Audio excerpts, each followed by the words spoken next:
Hi Starseeds, I hope you're all doing well. Here's another one of my weekly subtle moon phase ascension energies readings.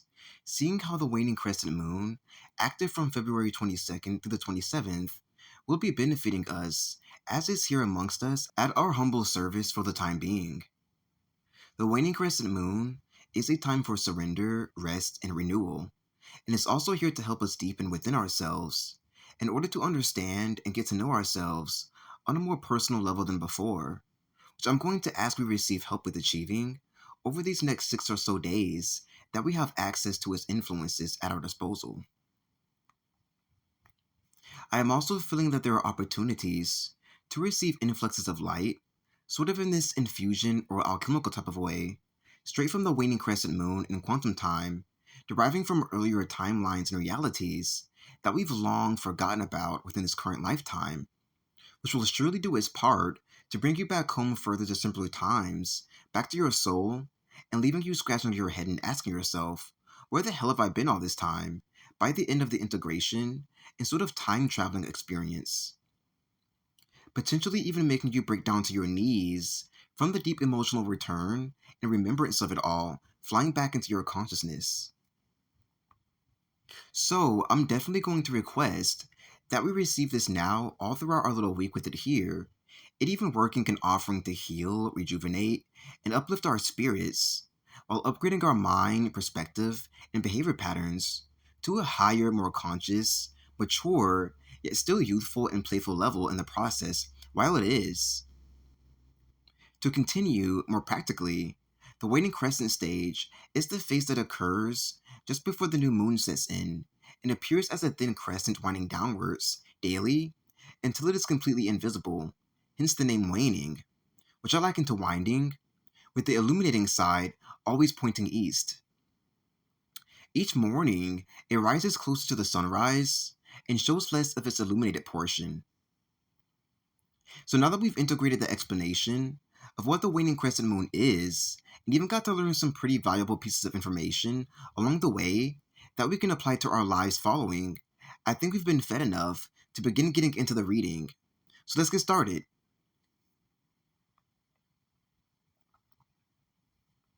When shuffling through my Star Dream Tarot deck to pull the right card for this reading, the Eight of Wands is what showed up to bring us higher wisdom. A looking hole of light are the words I felt ringing back to me from the card illustration, particularly from the single hole located on the left of the midshaft of the chalice in the image, which came with the dense, thematic energies of it containing a much needed activation our Starseed collective could thrive from at the moment. When feeling into what this activation exactly entailed, the doors of all kinds of freedom began to rush through and over my body with such ecstasy, meaning that for those of us who need this, air will be poked into the confines of your life in order to let light in that formerly could not get through just before.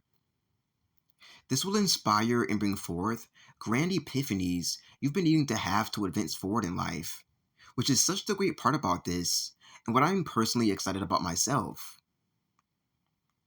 For others, I'm feeling sensations of you poking your eye through the small hole opening on the chalice in order to see clearly and linearly in such ways you've both earned, especially due to your heritage, but also likely never imagined before, as a receipt of this transformative activation you've been without. Which is also another great exciting thing about this opportunity. And for others, I'm feeling the most beautiful expansion taking place within all channels and planes of your sacred temple, opening up space within you that has no choice but to affect your outer life is so spacious. Bringing a new kind of heaven to your inner body and outer life because it's so good. In which I ask for the A looking coal of light activation to hit our hearts now. And the last but not least card we have to work with on our trip around the waning crescent moon is the Knight of Swords. I interestingly began to feel the energies of the unicorn and the illustration's legs being slowly absorbed into the rainbow-colored puddle just beneath it. On the other side of this portal, there felt to be a world of escape that only the purest of starseeds could roam, something our precious hearts have been rid of for quite the while now, unfortunately. This place feels very blue and like a starseed safe haven, and like something they can really get into, putting them in their own precious world that their soul feels the most comfortable in itself in as they cross over, truly safe and sound from the woes of the former world, from the flip into this reality, which is you. So flip. Thank you for attending this incredibly progressive Starseed Ascension Energies reading on the Waning Crescent Moon, hoping that it enlightens and carries your lives forth with the greatest bliss from all you've integrated throughout the experience. Subscribe if you feel you receive a lot from these videos of mine. Comment down below if you have any questions or would love to chat about what you've gathered here today. Donate to my PayPal if you feel you'd love to commune and say thanks, and I'll be back here with more enlightening videos for the Starseed Ascension Collective in the near future. Goodbye for now.